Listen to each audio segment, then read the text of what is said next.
Yo, yo, yo, what is up, my fallopian tubers? Cesario from the barrio. Coming back at you with another video for your butt. And I think today's gonna be kind of like a different video. It'll probably be a little bit more chatty Cathy today. I got a couple of mail days. Not really in the mood to open them because I got pretty upset earlier. But I want to open them because you feel like you owe the people the favor or the return the favor. All right, and but even when this video probably helped me get over it because now that I think about it, it's not a big thing. But I was very upset. Okay, I'm not gonna say I had a bad day, but I just had like an event that ruined my day. You know, so I guess if you're upset for an hour or two in a day, you just can't call that a bad day. You gotta average it out, right? If I had 22 good hours and 2 bad hours in a day, that's good. But anyways, so for people that don't know, it's like I live in the past. I live in a cave. I don't have a credit card. I've never had a credit card. I don't have checks. I don't do PayPal. Don't do whatever you do. I don't shop online. I do everything in person. That includes paying my bills at City Hall. I go pay those in person cash. Uh, my car insurance, I pay that cash. My Metro phone bill, I go pay that cash in person, everything. So I went to my car insurance a little while ago, and I've been going there forever, for a year. It's not forever, a year and a couple months. But so yeah, I guess I'll elaborate to that story. Chatty Cathy, I'm becoming, and Chatty Cesari, and anyways, so I bought my daughter. She bought it, but I went with her and it's under my name. We went to go buy her a car, and so this was a year and a few months ago, and she had to get the insurance from the dealer, and then after the dealer insurance expired, after like 1 or 2 months, whatever it was, she wanted to add it to my insurance. So we just typed, I'm insured with a certain company. We typed it in, what's the nearest near me, because we moved, so I was still at my old one. I used to still stop by on my way home at my old one to pay it in cash. And so we went to one that was closer to our new house, and we got the insurance, so it's under both of our names, but it's combined insurance. The only real difference is that her card, her name is first and my name is second, and on my insurance card, my name is first and her name is second, but they have the same numbers, it shows the same cars that we each own, the license plate, everything. Um, so I'm driving down the street like this is about a year ago, So when the lady comes, she gives my daughter her card, say here, this, she has it in an envelope, she opens it up, she looks at here, this is yours, she opens mine's up, so here, and this is your insurance card, make sure you keep this in the car. And I was like, cool, whatever. I remember right after that we went camping. My daughter bought the car so we could go camping because our car that we used to go camping had just broken down. So she kind of got in that desperation one and did us that favor. She bought a car so we can go camping last year.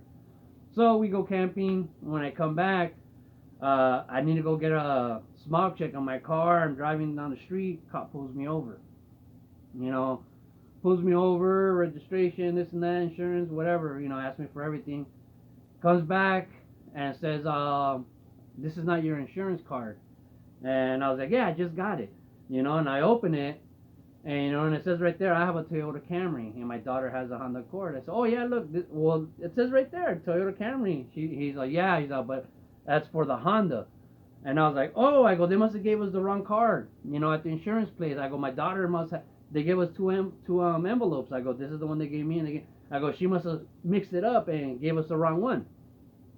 So the cops was like, "Well, well, you should have checked that out first, before you put it in your car." And I was like, I probably should have. All right. But so he didn't let me slide on that, even though he knew I'm insured and that was my name on that card, but because I didn't have my specific card, I got a ticket. So it's basically went home, got my daughter, went into her car out of her glove compartment and switched them, and I had the right one, and I got a court date. So my court date, and when I went to my court date, it was right when COVID started. Right when COVID started, and it got crazy. So they canceled my date and told me come back like in April. Go back in April, canceled the appointment. They said come back in June, go back in June. Now they're like go back, come back in August. I just went back in August. Now they're telling me to go back in October. So it's still lingering, that ticket, you know? And but I've gone to court every time, and I take a day off, go to court, and they tell me I wasted my time. They'll give me a new date. So that's happened several times already. Okay, I kind of took the blame for it, you know. Um, but so I've always gone there and I made my payments after that.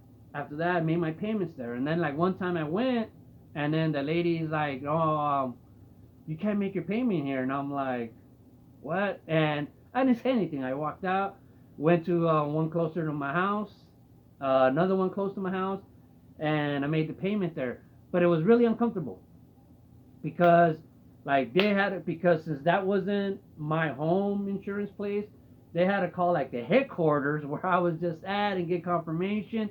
But they were on hold for like 20 minutes. So people behind me that were there to buy insurance and stuff, they're waiting for that call to go through, and that guy's just on the phone, and I'm just at the table. It's a really uncomfortable situation. Like, damn, I'm inconveniencing all these people, and I don't know why they didn't take my payment there. But that guy told me, he's like, yeah, you're supposed to make your payment over there at where your insurance is at, where you got it. And I was like, they told me that they couldn't take it. And he's like, no, that's not true. I said, dude, I've been making my payments there for like 4 or 5 months already. This is the first time I heard that. He said, man, that guy's just being lazy, whatever. I said, well, it's two chicks. He's like, they're just being lazy or they don't know. He's like, but yeah, you got to keep making your payments there. So after that, I made my next like 2 or 3 payments there, no problem. So today I went, and the lady there is like, no, we can't, we I don't think you can pay here. And I was like, yeah, I know I can. She goes to the back, and she comes back, and like she talks to some guy that was on the phone, comes back.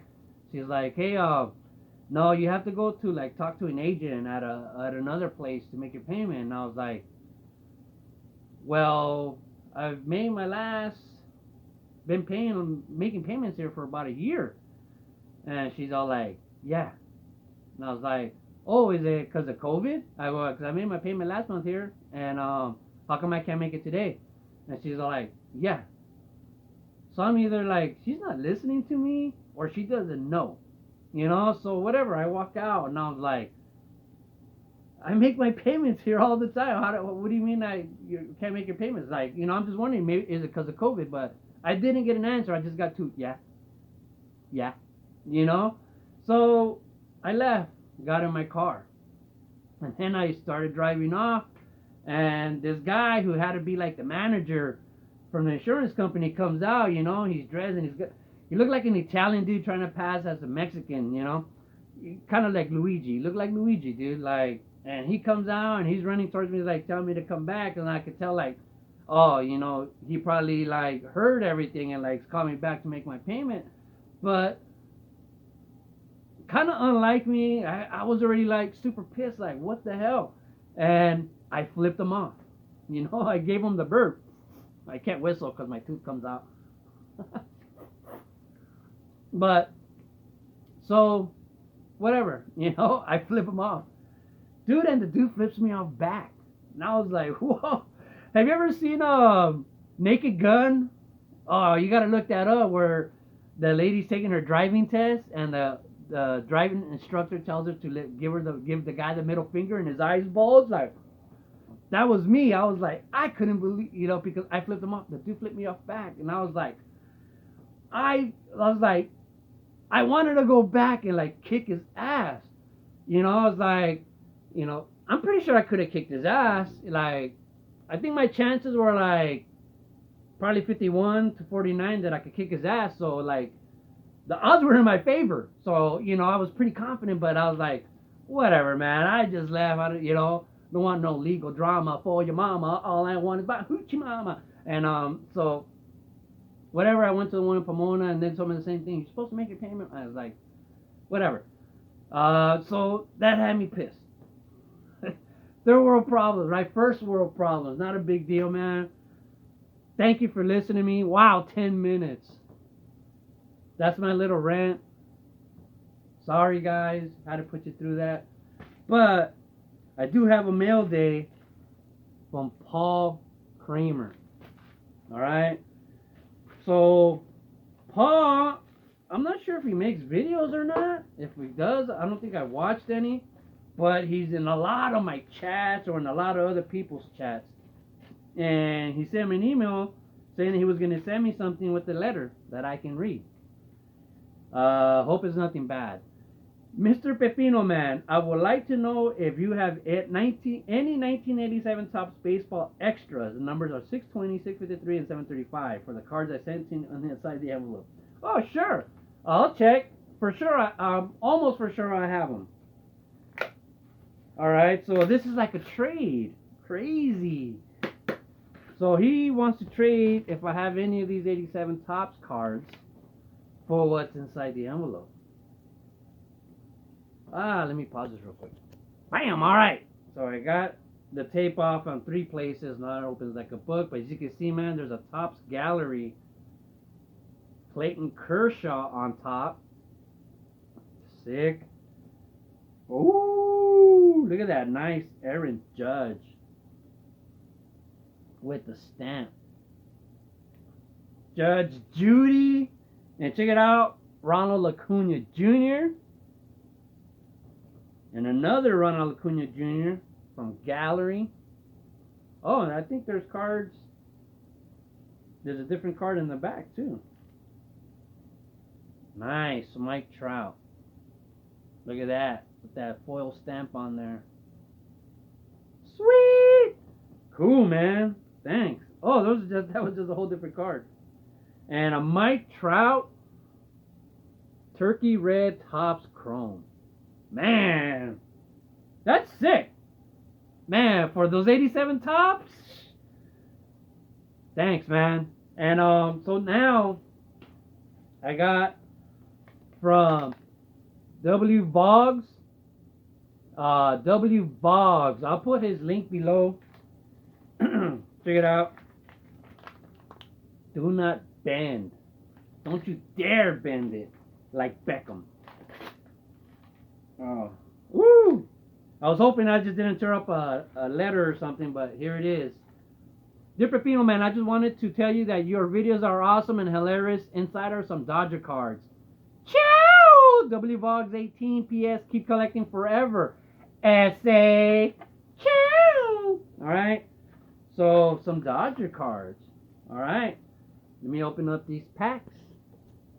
Alright, so man, check it out. Man, hit me with a lot of Dodgers. Check out that Kershaw. Gavin Lux. These nuts. My little Chinese nuts. We got some guy called Amaya Carey. Ruiz. Peters. Stripling. And you know what? A lot of these guys right here, Dustin May included, Joe Kelly, Rios, they're actually practicing. A lot of them work out at my work, where I work in the daytime.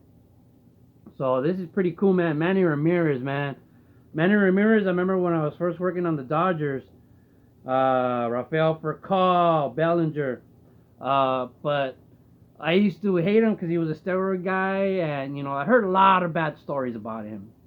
But let me tell you what, man. The first day that I seen him in person, like him and Big Papi, and when the Red Sox came to town and the Dodgers played the Red Sox at the Coliseum, which I'm not sure if that was is still the highest attended baseball game ever. It was a world record, I think, at that time for the biggest turnout for a baseball game. Somebody check that out. So that's it, man. That's my mail day. Thanks for sticking out. This is a long video. You know, you guys try to keep my videos 5 minutes, but man, 14:30 already. You know what? I'm just break into another story. Just try to make it 20 minutes. If anybody's still watching. But let me tell you one of the reasons I haven't been in a fight like since I was a teenager. Well, pretty much, I think. I've been in a few brawls, but not one-on-one fights. When I was 17, I got sent to camp, juvenile hall, but worse, camp. And so in one of my classes where I was the teacher's aide, every time the teacher, which was always an actual probation officer, the teachers there were actual police officers, probation officers. Every time they had a problem with somebody in the class, they go grab them by the neck and take outside the class and do what they got to do. And so every time they go out, like there was no supervision. And so, man, we had this dude. He was from a gang called Bassett. Man, his name was Monstro, dude. This dude was huge. He was like one of the biggest Mexicans I've ever seen. He was like 16, 17 years old, but he was huge. And like I remember we'd be in the weight in the little gym area that they have, and I remember how everything was welded and chained up and stuff. Like, if you were bench pressing, the 45 plates were welded on to the bar, so there's no changing or adding or anything like that. Everything was like, so you could attack each other with it. So that dude used to always show off, and when people were, we're like 15, 16-year-olds, when people, and I was 17 at the time though, but people were trying to bench press, we were young, so 45 plates were like for the big dudes, and he used to like to spot people, and then when they couldn't pick it up anymore, he would just get it and curl them, dude, which was like insane, like nobody else could do that, curling 45s, dude. That dude was like a monster, at his age. And so when we were in class, this would happen once, sometimes twice a week, where whenever the teacher would go out, him and this other dude, a little puppet from Fuente, he was not a small dude, but compared to this guy, he's just a regular guy, and so they were from two rival gangs that didn't get along.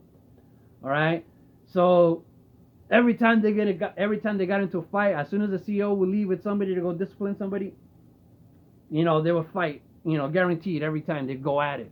All right, and the crazy thing is, like, after the first fight, like, I mean, that dude Monster just wailed on this dude and just effed him up, man. And I remember talking to that dude, Little Puppet, because he was on the bunk on top of me. And he was like, yeah, dude, I was telling you, like, dude, you just got to hit him first. And he was like, yeah, man, because they were guaranteed they're going to have to fight, And he was just telling me, I'm scared. He's like, he's going to kick my ass. He's like, I was like, yeah. I was like, there's no way out of it. We're in jail. Every time that he has the opportunity, he's going to come attack your ass. This is going to happen. He's like, fuck it, I'm just going to hit him first every time. So after that first fight where he just got his ass kicked totally, right? So the next fight, the teacher goes out, grabs some dude, pulls him out and handling him. And then right away they get up. And that dude Monstro just goes up to, what's up? You want another ass? And, while he was just talking his height, that dude just, boom, right away punched him in the eye, right? And they started fighting, and that dude Monstro got the upper hand and fucked up my homeboy Little Puppet. But the next day, 2 days later, because you go to ICU, is isolation, that dude Monstro came out with the big old black eye, and that dude Puppet just took body shots, got slammed, but his bruises were on his body and you couldn't see them. And so they asked, so whatever. And so everybody that didn't see the fight, because there's hundreds of people on there, and we were just in the class with like 20 people. So only those 20 people saw it, 18, I guess, So everybody just thought like, oh, fucking Puppet kicked his ass. And that dude was like, fuck no, I fucked him up. And they're all like, fuck, it doesn't look like it, because he had a big old black eye, So, and then I remember the next fight, same thing again, man. He's like, you got fucking look, bam, bam, right away, just boom, gave him another black eye, This was like 4 days later. Oh, man. So I remember my one of the